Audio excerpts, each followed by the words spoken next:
Posibleng sa May 11, pagbotohan ng Kamara ang impeachment laban kay Vice President Sara Duterte. Kung pumabor dito ang 1/3 na boto ng mga mambabatas, itatransmit ang articles of impeachment sa Senado at agad-agad naman daw magko-convene bilang impeachment court. May unang balita si Tina Panganiban Perez. Nagpulong na ang mga senador para paghandaan ng posibleng paglilitis sakaling i-impeach ng Kamara si Vice President Sara Duterte. Agad daw i-convene ang impeachment court pagkatanggap nila ng articles of impeachment mula sa Kamara. Sa akin, ang 14th, the following day. May matanggap, the following day, we will report it in Senate proper. And then, I will convene the Senate into an impeachment court. We will take our oaths and then follow the procedures that should be done. Ganyan din katagal ang pagitan ng transmittal at pag-convene ng impeachment court laban kay nooy Supreme Court Chief Justice Renato Corona. Ayon kay Senate President Tito Soto, walang pressure kahit vice-presidente ang ini-impeach. Dapat ang mentality namin, we have to do our job. We have to be impartial. Kahit sino pa yung ipapadala sa amin na articles of impeachment. Magiging bukas daw sa publiko ang impeachment trial na kanila raw ila-livestream. 27 million pesos ang nakalaang pondo ng Senado para sa impeachment trial. Kailangang in session ang Kongreso para tanggapin ng Senado ang articles of impeachment.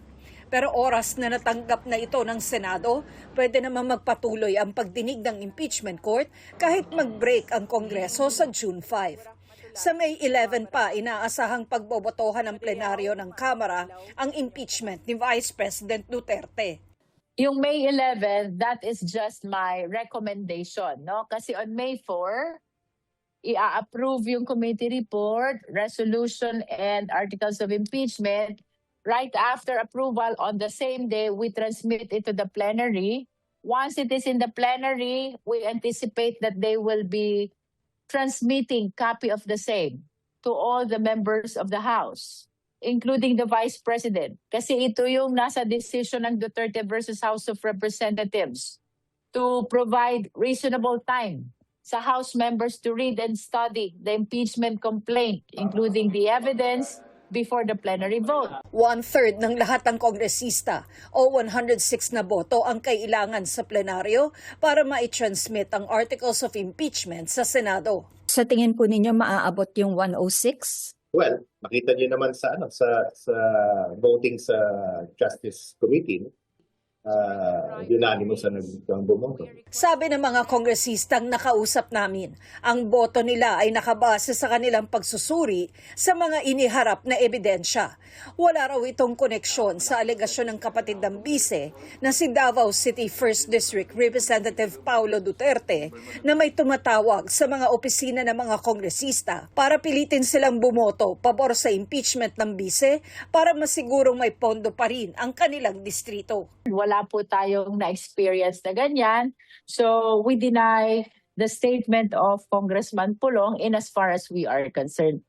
Anticipated yan na they will be commenting a lot of negative things against this impeachment process. Kasama sa mga paghahanda ng Kamara sakaling aprubahan ng articles of impeachment ay ang eleksyon ng mga kongresistang tatayong impeachment prosecutors at ang posibleng pagkuha ng mga tutulong na pribadong abogado.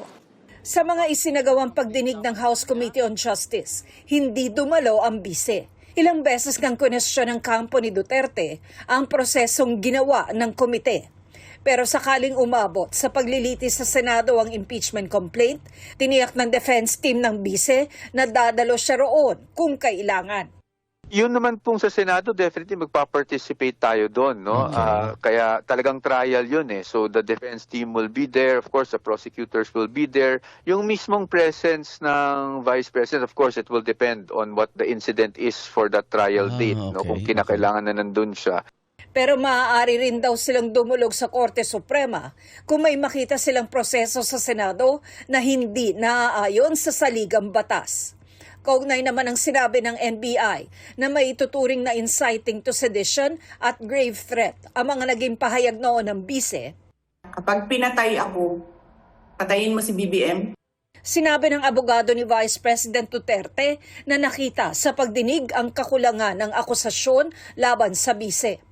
Pili lang nila ang ebidensyang iprinisinta at spliced ang ipinakitang video. Hindi raw pinansin ang konteksto ng mga pananalita ng bise at ang opinyon ay itinuring na facts. Ang hula ay inilatag daw na resulta ng investigasyon. Hindi raw ito maaaring maging basehan sa pagsasabing may probable cause at lalong hindi para sabihing may prima facie case laban sa bise na may reasonable certainty of conviction. Meron bang krimen sa mga pahayag ng ating Vice Presidente, di ba? Hindi yung may assassin or whatnot. That is probably their position and we would respect that position, of course. But we have a different view. An assassin is, allegedly identified at some point. We will confront that. But sa ngayon kasi, ano bang mas importante? Nalilihis kasi, ang importante is yung bang mismong pahayag ng Vice Presidente ay talaga bang criminal in nature at pwedeng aksyonan or maging impeachable offense. Pinalagan din ng defense team ang di umano'y mga ebidensya na hindi naman daw naka-attach sa orihinal na reklamo. Dapat, pag nagdedetermine ng probable cause, ini-evaluate yung mismong reklamo, yung impeachment complaints, at yung mga naka-attach na pieces of evidence dito. Pero kung susuriin natin itong mga impeachment complaints, wala naman pong naka-attach na mga pieces of evidence such as yung SALN, for example. That's why hindi natin alam kung ano naging basehan ng mga aligasyon na yon. May mga inilabas daw na ebidensya, pero hindi naman daw galing sa mga complainant, kundi sa komite.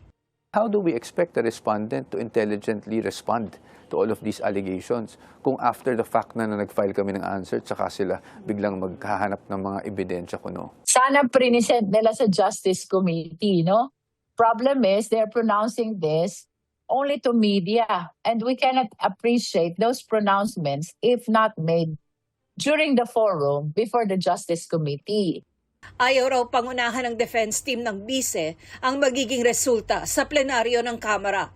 Pero umaasa silang may mga mambabatas na titingnang maigi ang committee report at ang mga constitutional issue na niraise ng kampo ng pangalawang Pangulo. Ito ang unang balita. Tina Panganiban Perez, GMA News.